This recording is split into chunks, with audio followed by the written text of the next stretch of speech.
বারোমাসি আমের মধ্যে সবথেকে ভালো সুস্বাদু আম হচ্ছে কাটিমন। এবার নিয়ে দুবার আসলো, প্রথমবার দাঁড়ায়নি, এবার দাঁড়াবে কি না জানি না। প্রায় ৬-৭ জায়গায় মুকুল এসেছে, কী পরিচর্যা করব জানতে হলে আজকে ভিডিওটা দেখতে হবে। নমস্কার, হবি অফ লেখা ব্লগে প্রত্যেক দর্শককে অনেক অনেক স্বাগত। আশা করি সকলে খুব ভালো আছো এবং যে যার নিজের বাগান নিয়ে আছো। এটাকে এখানে লাগিয়ে দিয়েছি, প্রথম অবস্থায় ছিল টবে। এটা হচ্ছে কাটিমন গাছ দর্শবন্ধু। এটা 12 মাস আম ধরে। এর বয়স 3 বছর। 3 বছর না হলে কিন্তু কাটিমন আম লাস্টিং করে না, তাই 3 বছরের মধ্যে গতবারও এসেছিল কিন্তু হয়নি আম, এবছর হবে কিনা জানি না। তো প্রথম অবস্থায় আমি কি পরিচর্যা করেছি না করেছি আজকে তোমাদের জানাবো, তোমরা দেখতে থাকো। এই যে মাটিতে রোপণ করে দিয়েছি, কিচ্ছু দিই না, একদম প্লেন, কোনো সার আমি কিচ্ছু দিইনি। কারণ আমি গ্রিন ফ্রেন্ডস থেকেই দেখেছি যে যে দাদারা আম গাছ পালন করেন, তো তারাই বলেছেন যে বিনা পরিচর্যায় কিন্তু আম গাছ হয়। তো যেহেতু কচি পাতা, সেহেতু একটু কীটনাশক দিয়ে দিয়েছিলাম, কাকা স্প্রে করে দিয়েছিলাম 1 লিটার জলে 1.5 ml দিয়ে স্প্রে করে। এবার কি যে গুটি চলে আসলো, এবার কি পরিচর্যা আমাকে করতে হবে। এমত অবস্থায় আমাকে বৃষ্টি হচ্ছে, বুঝতেই পারছো, একটা ছত্রাকনাশক অবশ্যই দিয়ে দিতে হবে। 1 লিটার জলে 2 গ্রাম গুলে। আমার কাছে একমাত্র ছত্রাকনাশক আছে, যেটা হচ্ছে সাফটাই দেবো, আর কিছু নেই।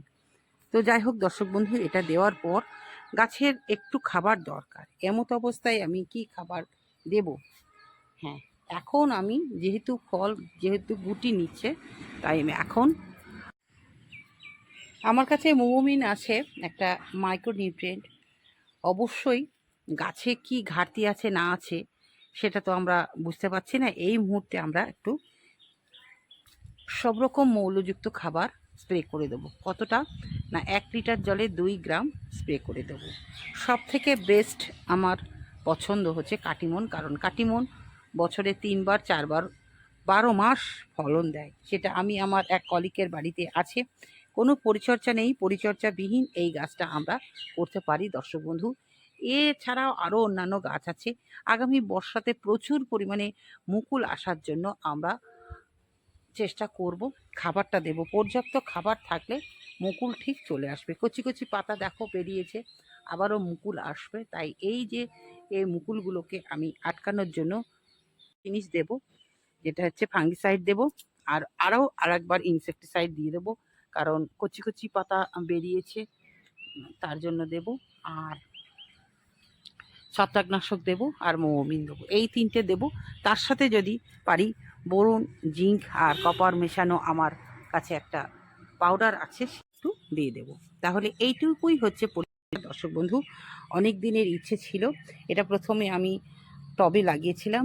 টবের মাটিতেও খাবার তোমরা পর্যাপ্ত রাখবে, যাতে 12 মাস এখানে মুকুল আসে। আবার মাটিতে যারা করছো তারাও কিন্তু এটা করতে পারো। তো দর্শক বন্ধু, আম গাছ একটা খুব শখের গাছ। সবাই কিন্তু একটা কথাই বলে যে বেশি পরিচর্যা করলে আম আসবে না। যে কোনো গাছের বেশি পরিচর্যার দরকার নেই, তবে যতটুকু পরিচর্যা না হলে নয়, আমাদের অবশ্যই করতে হবে। আমি কি কি পরিচর্যা করেছি আর কি কি করব আগামী দিন, সেটা তোমাদের জানিয়ে দিলাম। যাদের এখন আসছে নতুন মুকুল, আর সবথেকে বড় কথা, 3 বছর না হলে কিন্তু আম থাকবে না। হ্যাঁ, কারো যদি থাকে সেটা ভাগ্যবান, তিনি, এটা বলবো। দেখছো তো এই যে কীটটাকে দেখতে পাচ্ছ আছে এর গায়ে, এদেরকে তাড়ানোর একটাই হচ্ছে ইনসেক্টিসাইড। আমার কাছে ইমিডা আছে, কাকা আছে, দুটোর মধ্যে একটা দিয়ে দেবো, ব্যাস। একবার দিয়েছি আর একবার দেবো, এটাই হচ্ছে পরিচর্যা। শুধু লাগিয়েছিলাম আর একটা গাছ ব্যানানা ম্যাঙ্গো ওই বাগানে, সেটা তো ছাগলে ভক্ষণ করে দিয়েছে। একটা শখের আম হয়েছে। এখন এবছর জানি না কতটা হবে, হলে অবশ্যই আপডেট তোমাদের দেবো। এইটুকুই, আবারও ফিরে আসবো নতুন কিছু নিয়ে। সকলের পাশে থেকো।